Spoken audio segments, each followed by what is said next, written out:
This summer, during the biggest sporting event of the year, Peacock turns to two broadcasting legends for the Olympics coverage you can't find anywhere else. I think they mean us. With an incredible duo sure to take home the comedy gold. Olympic Highlights with Kevin Hart and Kenan Thompson. New episodes Monday, Wednesday, and Friday. Only on Peacock.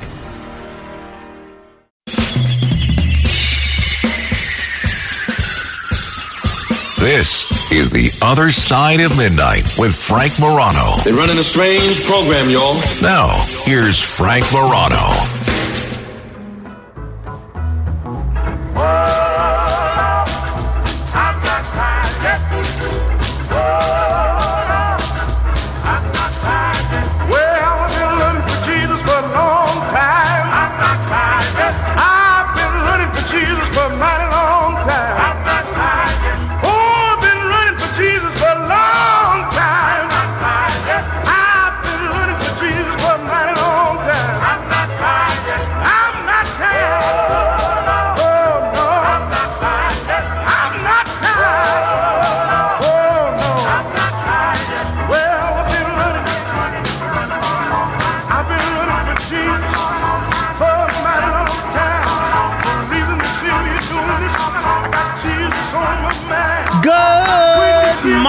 Everyone, this is The Other Side of Midnight. I'm Frank Morano. Most important, I ate an apple a minute or two ago, and I have a lot of gaps in my teeth. I mean, not like David Letterman style gaps, but they're gaps. And I have a piece of apple stuck in between, I don't know what they call them, but stuck between two of my teeth that is so annoying. I do not have any dental flossers on me. I do not have, I've searched far and wide in the office here, and I cannot find any floss here. I have reached out to some of my colleagues that are coming in a little later to see if they can bring in any floss. But if anyone's listening to this program that's on the way here and has floss, please do what you can to grab a flosser or some dental floss or something, because this is something that really needs to be taken care of pronto, because it's now such a distraction. I can't even concentrate on what I'm saying because I have this piece of apple stuck in my teeth. I've tried everything. I tried, they have a plastic straw. This is one of the few places that still has the plastic straw. I tried to, crush the plastic straw and get up in there. No. I tried to take water. Sometimes you take water and you swish it around through your teeth. That didn't work. The only thing really that works is floss. And shame on me for not having any floss here. Hoping I have some in my car. Did you try a piece of paper? That's what Tony said. Paper doesn't work. Have you ever used paper? Floss? Yeah. No. What about an index card? Index card, thick? you got a shot. Paper, the problem is paper breaks off into your teeth. It breaks off into your mouth and your teeth, and it makes the problem potentially worse. Well, it depends how big the gap is. If the gap is big enough, the paper will fit in. Paper is not going to do it. We're at a point where we need floss. So I just heard from Sid Rosenberg. He's going to do what he can to bring in some floss, but and I may have some in the car after the show, but that won't help us now. If anyone's on the way here, though, please grab some floss. Did you also look for toothpicks? Yes, I did. Couldn't find None. any. No. I didn't do an exhaustive search. I didn't start looking in people's offices, but based on the publicly accessible areas, I did not see any floss. All right. Maybe if I had an extra $1,000 a month, I could afford more floss. Now, why do I mention that? Universal basic income is an idea that I have found intriguing for a long time. And I've talked with people like Andrew Yang about it and others, and I think the idea has a lot of merit, but I'm not ready to endorse it just yet. And Sam Altman, who is the CEO of OpenAI, one of the most controversial, one of the most talked about, one of the most powerful, one of the most significant companies in the world, They're the company that makes Chat GPT. And, they're really leaders in the whole AI movement. Sam Altman has got plenty of money. So he conducted a basic income study that gave low-income residents $1,000 each month for 3 years, making it the largest such study in the United States. If you watch Billions, it's like what Mike Prince tried to do with Mike Money. And the results are now in. And at a time when AI is driving the conversation surrounding basic income programs and the future of work. And you remember, what did Andrew Yang say when he ran for president in 2020? He said, look, you're going to have all these jobs lost due to automation, and you're going to have people that are unable to buy anything. So I have been very curious to see how this study was going to work out. How did it work? Well, it involved 3,000 residents of Texas and Illinois. Maybe you're one of them. If you're listening on WGN, let us know. With annual incomes less than $28,000. 1,000 of them received $1,000 per month. A control group of 2,000 received $50 per month. So this way they could compare the 1,000 to the 2,000. Altman, who is obviously a billionaire, put up $14 million and raised an additional $46 million to fund the study. Those who received, so how did these people spend the money? Which I was very interested in. Those who received $1,000 spent an average of $310 more per month. This largely went to basic needs, things like rent, food, transportation. But they were also more willing to help others financially. And that aligns with an Austin, Texas study that gave 135 households $1,000 per month for a year. They spent over half on rent, followed by basic needs, bills, investments, and giving to others. Here are the other impacts of the study. They included a 20% decrease in problematic drinking. Isn't that interesting?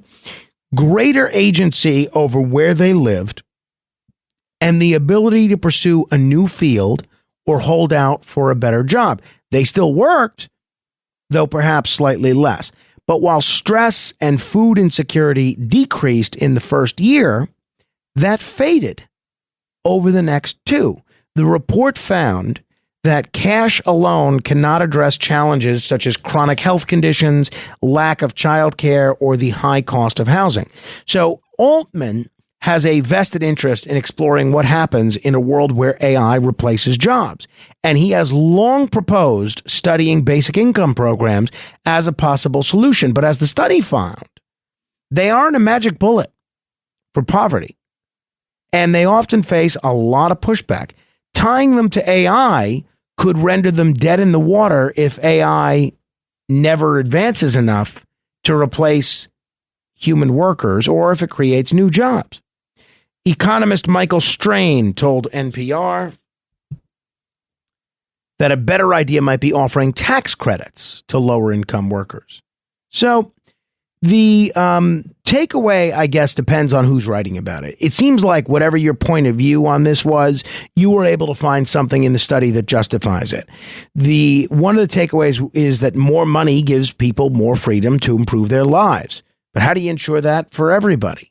One of the things that I found very positive about it is that there was a significantly reduced incidence of people going to the emergency room, which I think is great because you don't want people using the emergency room as their primary care physician. But more money means fewer trips to the ER. A study suggests that giving up to $400 per month to poor individuals led to a 27% decrease in emergency room visits compared with those that didn't get the money. So then you hear other things. Oh, it just caused people to work less. Look, I don't know. I think there's, I'd like to see some more data, not only in this particular study, but I'd like to see a broader study with more people involved. What do you think? Do you think the idea of universal basic income would work? 646 646-720-0635, 646-720-0635. All right. Hey, coming up in just a few minutes, Noam Laden is here. He's got a lot of interesting news for you. And then we're going to talk to Brian Kilmeade. Brian Kilmeade caused a little bit of a controversy yesterday. He made some comments that some people are taking issue with. I'm going to ask him about it. I gave him the opportunity to back out. I said, hey, I know you might have a lot going on today. If you need to back out, I understand. He said, nope, I'll be there. And he will be. So I'm going to ask him about it, and we'll see what he says.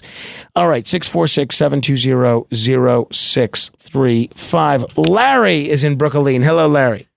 Yeah, I have two subjects now, the cancer and Roger Stone interview. What do you want to hear about? Surprise me, Larry. I knew you were going to say that, Frank. I'm bored of this cancer talk, so I'm going to tell you about Roger Stone. First of all, he's a conspiracy theorist. I am a truth theorist. There's a big difference, okay? I am not a conspiracy theorist. I deal in truth. And I want to tell you something. You asked me a while ago what I was grateful for in life, and I told you that because of everything I went through, I have a certain aspect of intelligence that other people don't have. And one of that aspect is I'm going to reveal right now is that I can scan countenances and faces. I could look at somebody and tell and be able to ascertain, well, obviously with a margin of error, whether they're guilty or innocent. I did that already in a certain case. And I was able to see the countenances of Joe Biden and Kimberly Beadle in the news clips right after the attempted assassination. On Joe Biden was barking like an angry dog. Kimberly Cheadle looked like the serial killer that was put to death in Florida. Her name was Eileen something. She was a prostitute who killed many men. She was put to death in 2005 or something. She had the same look on her face. So it could be the same kind of animus towards men, but she knew about this and it failed and she was angry. So she had the same kind of animal look that this woman had. I recognized it instantly. Right, it was right, but you have to look at it right after because 2 days after she'll cover it up, all kinds of emotions and everything. She'll look like an angel 2 days later. But you have to get the fresh countenance, the fresh emotion right away. And I saw the real. Biden was in on it, and she was in on it. It was a planned thing. Okay, I could tell you that's how I deal in truth. Well, that's good enough for me, Larry. I'm convinced. Thank you. I appreciate that. I need a little more than that, though. Honestly, I'm not. I'm not discounting your being a human truth detector, but I want to hear something else, some sort of evidence, rather than just I could tell that she was not telling the truth. So, but I'm not afraid to ask the questions. I'm happy to ask the questions to anybody and see where they go. 646-720-0635, 646-720-0635. Let me say hello to Joe in Queens. Hi, Joe. Yeah, Frank, I think you could draw a little bit of a thought that if people have I'm not saying I'm for this, but it does seem like certain decisions will be slightly different depending on if you have a little bit of a basic amount of income. That's kind of like a buffer. So you might make different decisions according to the study. I don't think you can draw broad conclusions, but it does seem like there's slightly different decisions that people make. Like I said, even with job negotiation, if they have a little extra money, they would it would put them in a different they wouldn't be as desperate to give in to a low wage type situation. Yeah, well, I mean, and that makes sense, right? So because you wouldn't want, you have a little bit more negotiating power if you don't have to take every single job that is presented to you. So given what we know about this data, Joe, what do you think of the idea of universal basic income? Well, I don't know about here in this country. Maybe in certain locations, maybe I would do it like maybe in a limited area I don't know if I would do it broadly as Right. a national thing. You know what I mean? It could be localized to certain areas. Well, but this is the country that's going to see the job displacement because of AI and automation. I think with or without the AI, there is the issues are there to a degree, with or without the AI. People are making decisions based on being a little bit too desperate and not having cash, and negotiating things or making decisions that are based on just being really low on cash. So it is so. I'm not sure about the AI, how that's going to affect jobs, but that's another interesting issue, though. Could it affect maybe higher level jobs where people need to really change the equation? Not only like you say, law.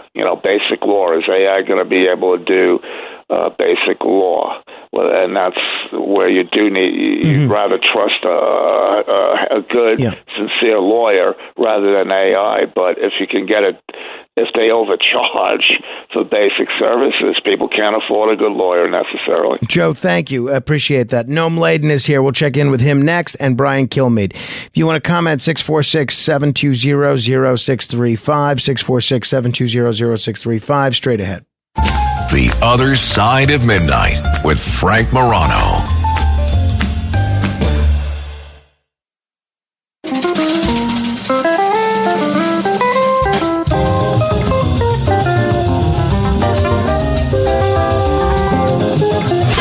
It's The Other Side of Midnight with Frank Morano.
Self-Control by Laura Branigan. This was actually the song that my friend Curtis Sliwa used as his theme in the mid to late 90s on WABC. And it's also a birthday bumper music selection from my friend Joseph, who is celebrating his birthday today. Big fan of our show and a great guy besides. Another great guy is our news director, Noam Laden. Stand by for the other side of Midnight's news. From New York City, The Other Side of Midnight and its affiliated stations present national and international news with Frank Morano and news director Noam Laden. Their summary of the world news and personal comments. Get the rest of the story. Hello, Noam. Good morning, Frank. I would not have believed this story if I had not seen the email myself. Someone forwarded me an email from the company CrowdStrike. Of course, you know that name. That's the cybersecurity firm that crashed millions of computers with that botched update all over the world on Friday. Airlines are still trying to play catch up. All kinds of New business. York City's computers are trying to play catch up. Yes, there's still computers that are still offline. So get this email from somebody who says they're a customer of CrowdStrike, and that CrowdStrike had offered them this initial apology. And the initial apology came with a $10 Uber Eats card. $10 off Uber Eats. This is what they're offering some of their clients for the cybersecurity firm. Is this real or is this? So initially I thought, okay, this This is such nonsense. But no, apparently it is 100% real. The initial apology they're sending out to some of their customers is this Uber Eats card. This person who forwarded me the email says, where I live, $10 in Uber Eats money won't even pay for the ketchup napkins and plastic forks and spoons they will send in my direction. So, or even the tip for that matter. And as they sent this Uber Eats card out to all of its customers, and there were so many of them yesterday, apparently people weren't even able to use them in a lot of places because Uber Eats all of a sudden got this deluge of people using the $10 card that they flagged it as being some sort of scammed, and they stopped a lot of these cards from happening. So here you have this glitch that knocks everybody offline. Then they give people an Uber Eats card that's only worth $10. And when some of the people go to use the $10 card, they get the same thing happening to them with the glitch. They can't use it because Uber Eats says, oh, wait a minute, so many people using this card at one time, it must be a total scam. Now, I was affected by this outage. My work computer that I use at home to record stuff and things like that, it wouldn't turn on. I got the blue screen of death. It was incredibly inconvenient. It delayed me doing a whole bunch of things. How come I wasn't off? Well, I think you need to investigate. Send them an email or call them up and see what's going on. I don't know what to say. Here, why didn't you send me a card that doesn't work and that wouldn't have been able to work? Right. This is the initial apology. This is what we're being told. You have to think that they're going to have to fork over a lot of cash, but they do have all these layers of protection they're given by the government, so it's not clear even if they'll have to pay out for anything that happened here. I think that is just awful. So I want my $10 Uber Eats apology. Exactly. What is $10 going to get you? You can't get anything for $10 in New York City. I think maybe a bagel. Yeah, you'd be lucky. Would they even deliver a bagel for $10? Maybe not. I guess it depends, right? I mean, I think, I don't know. If you get it plain. Well, I can put my own cream cheese. That's true. You have cream cheese at home. Yeah. What is your bagel topping of I like a little lox spread on my bagel, or just lox and cream cheese, a little onion and tomato. But that these days, you're talking about foodflation. Yeah, that is $25. Easy. Yeah. Easy. It's crazy. And then with Uber Eats, that'd be like $35. No, exactly. So that $10 would pay for nothing. Those are two of my favorites. I also like a little whitefish from time to time. Oh, yeah, little cream cheese and whitefish? Yeah, well, I don't do the cream cheese and whitefish. I'll do one of the two. No, that's good. You know what I do? I will scoop the inside of the bagel so I could get more stuff in there. I thought you were trying to save carbs. Both. Right. I feel better about putting the cream cheese on. All right, at 30 minutes after the hour, this is The Other Side of Midnight. Tennessee gas station clerk. This is like your worst nightmare come true. So lots of times you'll buy a lottery ticket and you'll then go back to the place where you bought the ticket to have them check the numbers for you. That's not so unusual. Yeah, obviously, you can check online, but if you know somebody, you sort of hand that ticket to them. So in Murfreesboro, Tennessee, this Tennessee gas station clerk, someone came in and they handed over their tickets and they said, hey, can you tell me which one of these are winners? And the gas station clerk said, did the scanning of the tickets. And he said, I'm sorry, none of these are winners. And then he proceeded to crumble some of them up or just throw them into the trash can. And the guy walks out. And then this guy, the same clerk, shows up at the Tennessee Lottery District office to cash in a $1 million ticket. What? Yes, $1 million. So thank God the people at the lottery say, wait a minute. Where did you find this ticket? He tells them for some reason that he found the ticket in the trash instead of just saying that he bought it. They get suspicious because they realize that he found it. He tells them he found it in the trash at this convenience store where he works. They think something's really bizarre about that. They say, okay, let's get the video. They call the convenience store. They say, you need to give us the video. You can watch on video as this clerk takes the tickets, scans them. Then as the person walks out whose tickets they were, he then picks the ticket out of the trash can. He puts his arms in the air like Rocky to celebrate that he's won $1 million payday. He's running back and forth behind the counter. I mean, that's how they're able to catch this guy, because he's celebrating at the convenience store. And here's the best part of the story. So thankfully, they take this 24-year-old clerk. He's going to get jail time. Good. And he should get jail time. But even there's a better part of the story is they're then able to track down the guy whose ticket it actually was. So he never knew. He thought he had a loser, never thought twice about it. And they now have given him that $1 million jackpot. That's great. Yeah. I love to hear both aspects of that.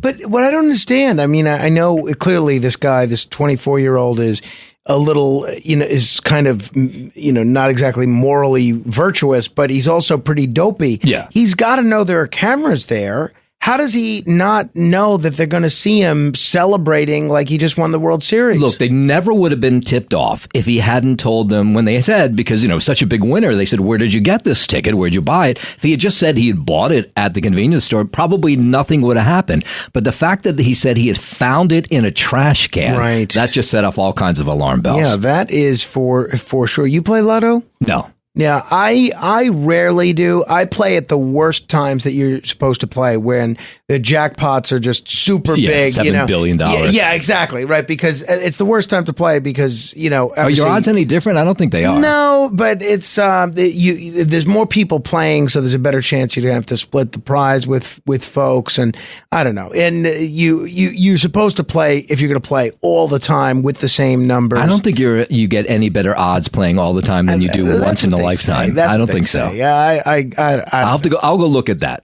Yeah, at the numbers and see if that's accurate. Yeah, but it's not necessarily a good investment, but it's fun to spend that $2 when there's a $800 million jackpot, and to just think what you would do if you had that $800 million. Well, that was the whole thing with $1 and a dream, the New York lottery. It made a lot of sense. Great tagline. Exactly. All right.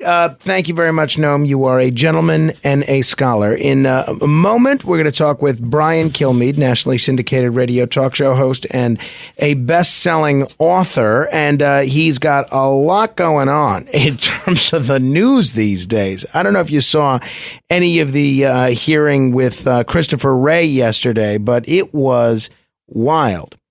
If you're just tuning in, this is Frank Morano. You are listening to The Other Side of Midnight. Joined now by the one and only Brian Kilmeade. Brian, it's great to talk with you. Thanks for joining us again. Brian? What's going on, Frank? I'm still celebrating the Mets being undefeated against the Yankees all season long. I wish they could play the Yankees every series. Oh, the bigger story, I think, is the Yankees can't win at all. I mean, what is going on with that team? I mean, their pitching is kind of below average. They went from the best team in baseball. And just to name drop, I saw John Smoltz coming in for Fox one day to just promote, I think, that game down south in the oldest stadium in America. So I said, hey, by the way, what do you think of the Yankees? Are they for real or just good start? And he goes, no, that team's for real. And they don't have their best pitcher back. And since that time, they've fallen apart. And meanwhile, the Mets look like they were going nowhere, a team that wasn't ready now and certainly wasn't building for the future. They were just a bunch of 26 to 30-year-old no-names. Now everybody's hitting. Yeah, well, it's the Mets heated up at just the right time, and the Yankees cooled off just the right time for my purposes as a Met fan. So we'll see where it goes. I'm a Met fan, but I'm not a Yankee hater. So I am curious to see what's going on. If they're going to get it together, what they're going to do at the trade deadline, and then what the Mets are going to do. I mean, now the Mets are not only they leading the wild card race. I mean, people with that division, maybe they got a shot at doing more. The way the playoff picture is now, you really are, no team can be counted out just because you have so many opportunities to make it to the postseason these days. So it's an exciting time for baseball, especially in the New York area. Our listeners in Chicago that are rooting for the Cubs and the White Sox, that's not as exciting a time for baseball. That's for sure. All right, Brian, I got to ask you about this just because it made a lot of news yesterday, and I hope it doesn't make you uncomfortable. I don't think it will, but you were criticized in some quarters, defended in others for a comment you made on Fox News. Let me play this briefly and get you to explain the context of what happened here. She will not show up for the Prime Minister's joint session of Congress today. She'd rather address in the summer a college sorority, like she can't get out of that. It's in the context of what you said there. It's clear that you're saying college sorority, but a lot of people thought you said colored sorority. Let me just say, not a lot of people. One idiot from Politico who I spoke to, and everybody else spoke to, and told me how wrong he was, and he told me that he never should have tweeted that out, and he's since walked it back. So I can't make people pay attention. But if anyone thinks that I'm using a term from the 1930s known in the South, not even used in New York back then, if anyone thinks I'm tapping into that, you got to be kidding me. I mean, that should be a warning call to the season we're getting into. But there are times when I have to clarify. I'm not even clarifying that. I'll mention this on the show today, and I mentioned it on our show yesterday. But when I said college sorority, that's called college sorority. What anyone else interpret that, I can't help. But I refuse to acknowledge one person who's head of the White House Correspondents Association. That's how irresponsible this guy is. And he said, well, I heard one thing, you heard another. You heard another. I mean, nobody heard anything different. And then they ripped Lawrence Jones for not saying anything. So the pushback was substantial. There's times you say things and people go, why'd you misinterpret that? But I will not take one backward step on that comment, and I will not explain myself at all. College sorority. That's it. And in listening to the sentence, it really only makes sense if it is college sorority. I don't even know what a colored sorority is. You know, it doesn't even make sense. All right. Well, I had to ask you about it just because there was a lot of buzz about it yesterday. All right. I want to ask you about the speech Prime Minister Benjamin Netanyahu gave yesterday. One of the things that he did, which was interesting, although not completely surprising, was he heaped a great deal of praise on President Biden. He thanked him for helping. He talked about the relationship that Biden has going back a long ways with Israel. He was Prime Minister Netanyahu yesterday. I want to thank President Biden for his tireless efforts on behalf of the hostages and for his efforts to the hostage families as well.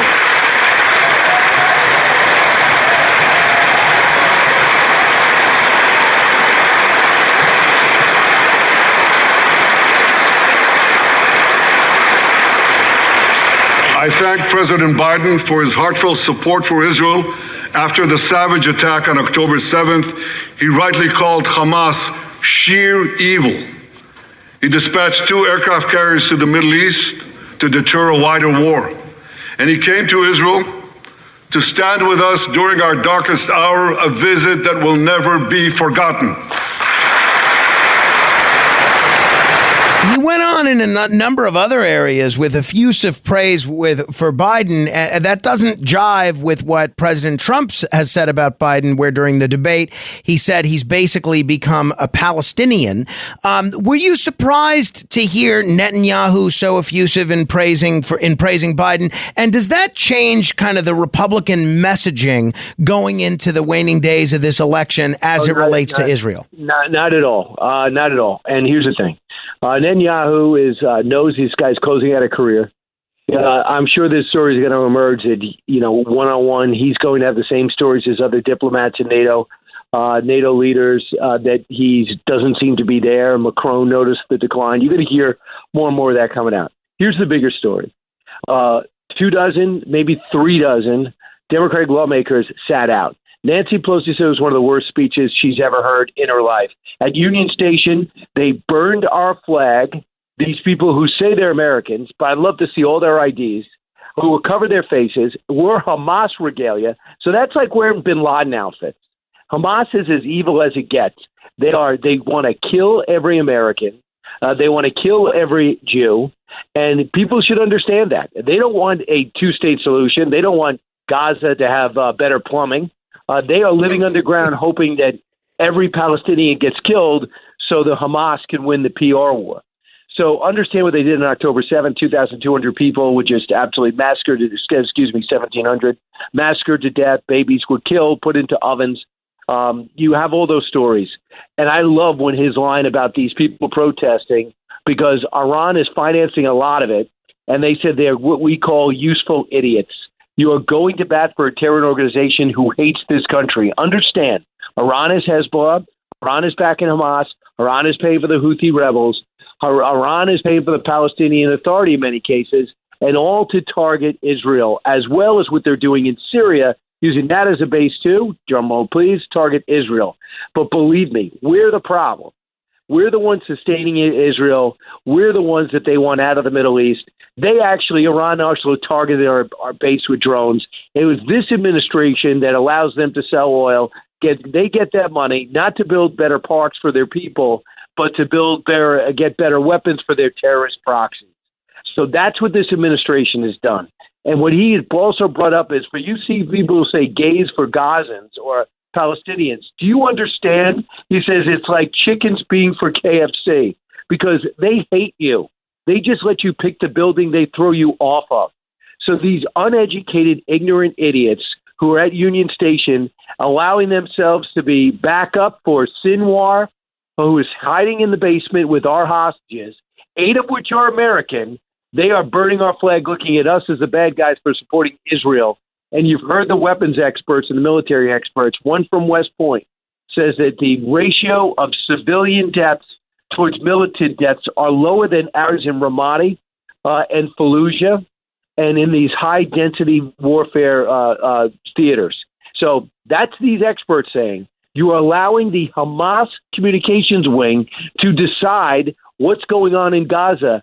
You know, we have 2 reporters that have ever been there, probably 20 reporters total, but all these people are experts about what's going on in a place they don't plan on visit, nor will they ever go to, nor I think many have ever heard of prior to this happening.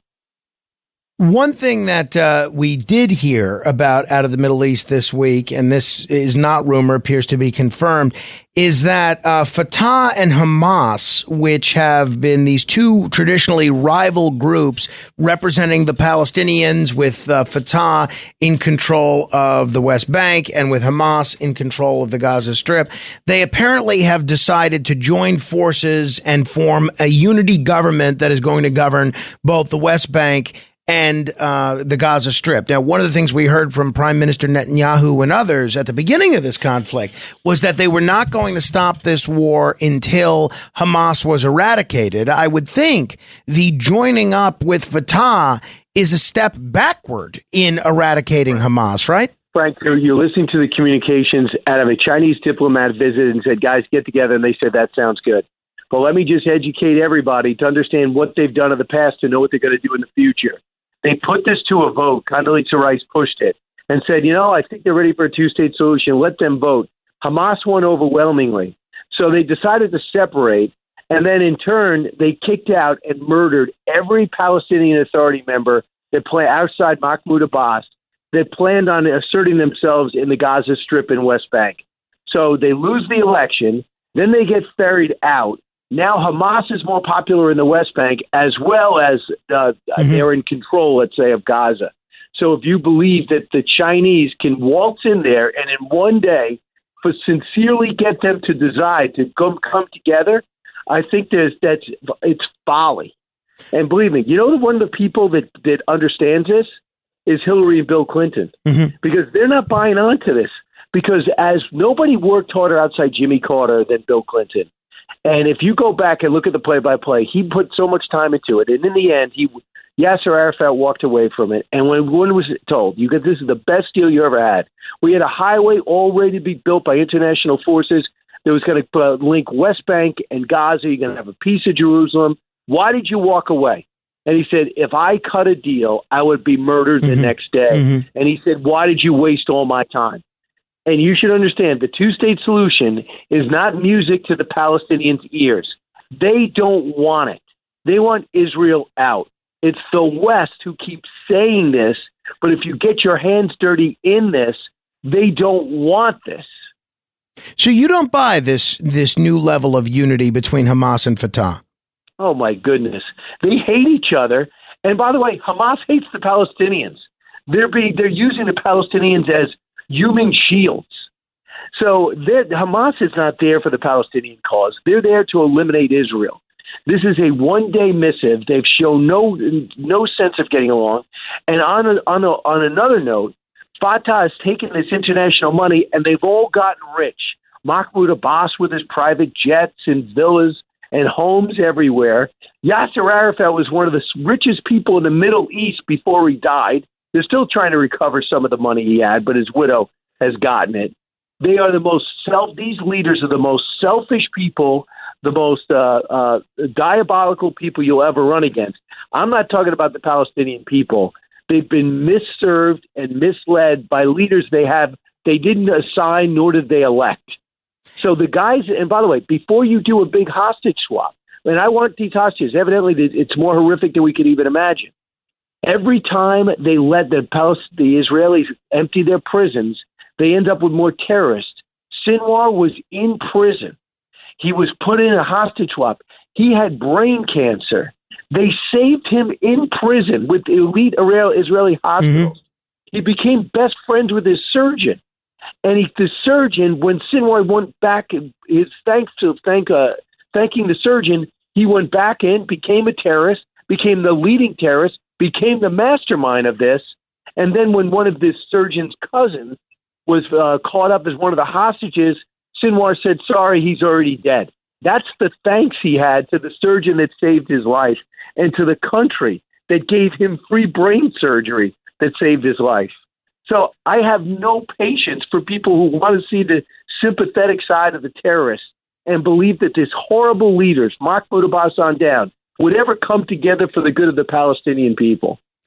Brian, before I let you go, I also have to ask you about what we heard from Christopher Wray yesterday in his testimony before Congress. Really interesting for a bunch of reasons, including some revelations about FBI whistleblowers, what he said about the search history of the gunman in the Trump shooting, and the other details that he revealed. What was your takeaway on the Christopher Wray testimony yesterday?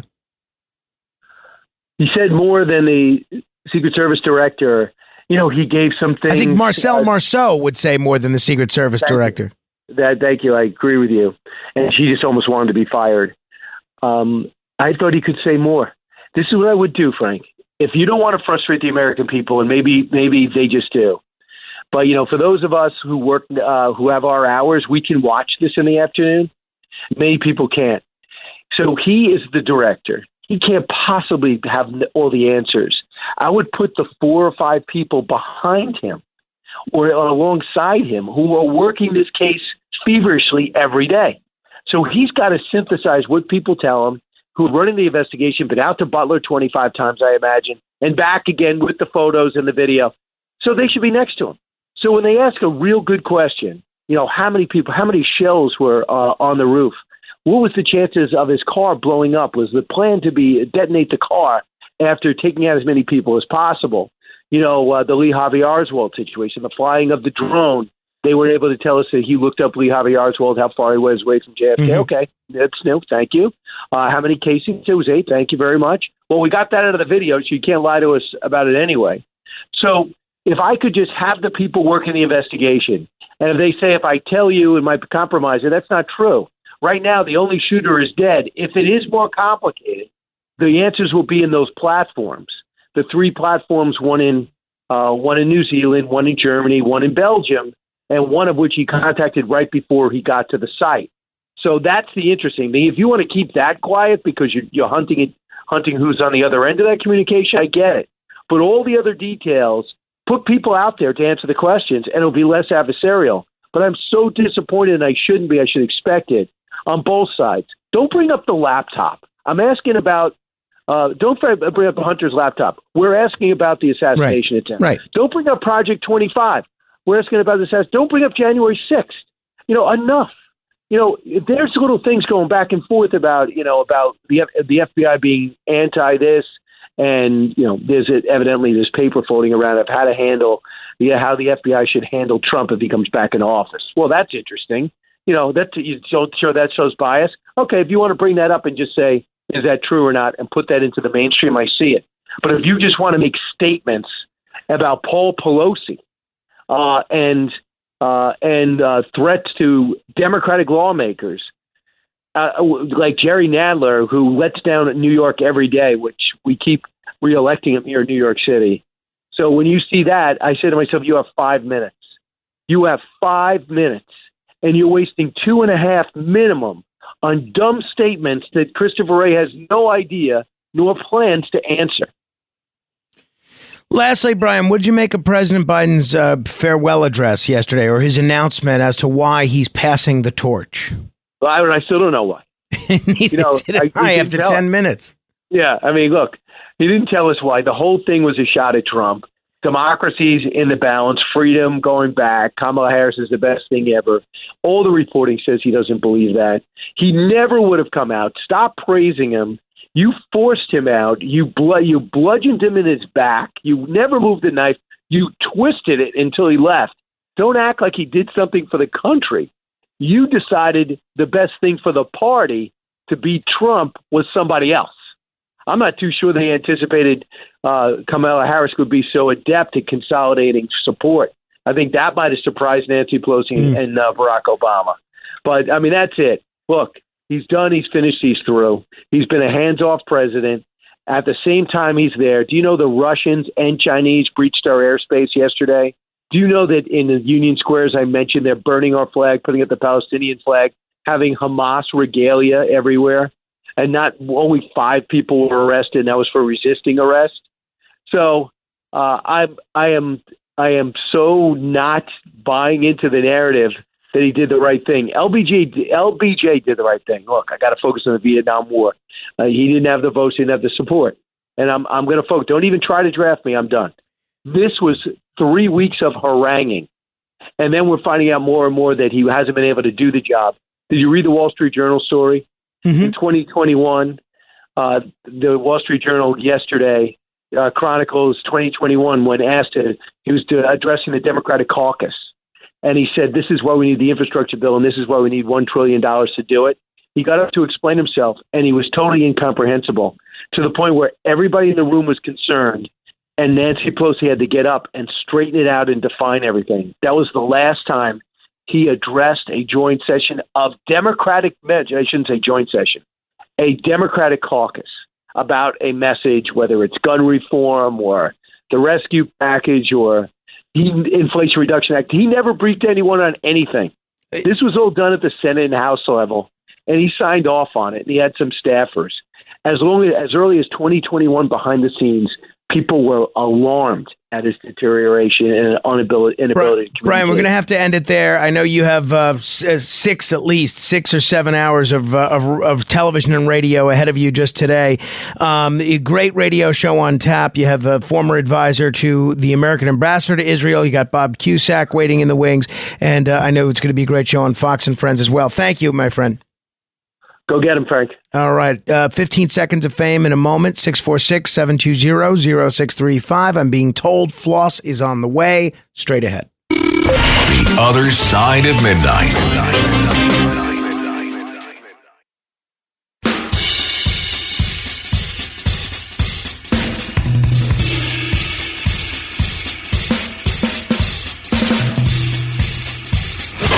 It's The Other Side of Midnight with Frank Morano.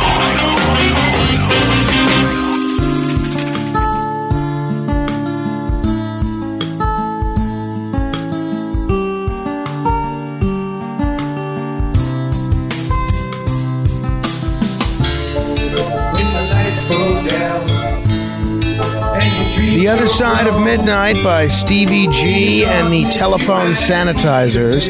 A great song, no longer available on the internet, but you can check out the Stevie G YouTube channel. He has other versions of this song available, including the one we played yesterday. I want to thank the great Sid Rosenberg, a great radio talk show host in his own right, saved me by bringing in dental flossers. Thank you, Sid. I owe you one big time. I can't tell you how much better I feel now. I also want to wish a happy birthday to Oleg Frisch. We didn't get to play any of his songs today because it was a pretty crazy news day. We're going to try and play a few tomorrow. Oleg Frisch is one of the finest entertainers and Russian singers, actors, TV and radio personalities, journalists, music historians ever. He is a sunny, positive guy. And in fact, we should have him on the radio one of these days. He's a really fun person. And maybe we'll invite him in when I'm back from vacation. Meantime, it's your opportunity to be heard for 15 seconds. The Other Side of Midnight. This is 15 Seconds of Fame. Mike.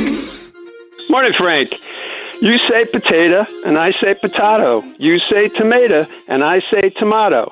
I say Camilla, and you say Kamala. potato, potato, tomato, tomato, Kamala. Let's call the whole thing off.